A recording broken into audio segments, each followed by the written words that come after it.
Welcome back to Land-Linked Zambia and Coffee with the Editor. I'm here with Sifiso from Swala Logistics, and it's great to have you join me. Swala Logistics created a commercial company called Swala Rail Solutions, which was registered in DRC in 2022.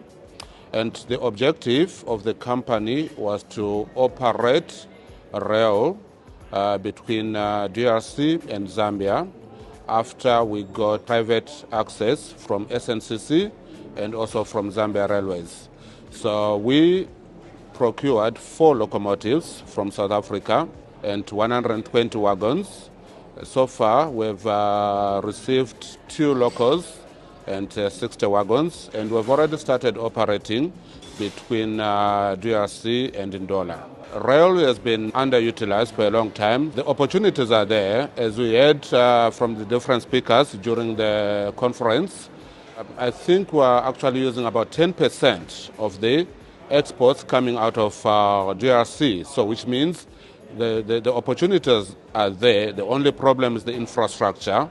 Are you looking at accessing any other networks? So we are looking at investing also in Zambia. We've already registered a company. And what kind of commodities are you looking at moving? Generally, from the copper belt, it is copper, and also from DRC, it is copper. And going up north, it is mine consumables like sulfur, lime. So those are the most moved goods, because the economy in the copper belt and DRC is based on the mine. What kind of volumes are you currently moving and hoping to move in tons? One train is able to move up to 800 tons. Actually, we can load up to 1,000 tons. The railway lines is not at its best, so we are also trying to move what the line can accommodate. So we're moving around 750 per train, which is roughly about 25 or so trucks. Then we're looking at about 3.5 to 4 trips in a month. Is there an opportunity for you to increase the number of trains you're running a month? Or does it come down to the track availability and infrastructure? It will depend on the track. I foresee a situation whereby maybe the line can be saturated, and obviously there's a need to work on that line, let's say first of all to reduce derailments, and maybe later on to increase the speed, because currently we're moving at an average speed of 25 kilometers per hour. Oh, wow. So if we increase the rolling stock without working on derailments and also increasing the speed, there might not be an increase on the tonnage actually, because there will be congestion on the line. How are you as a private operator who's working on these lines, working with the operator to increase or improve the conditions of the line?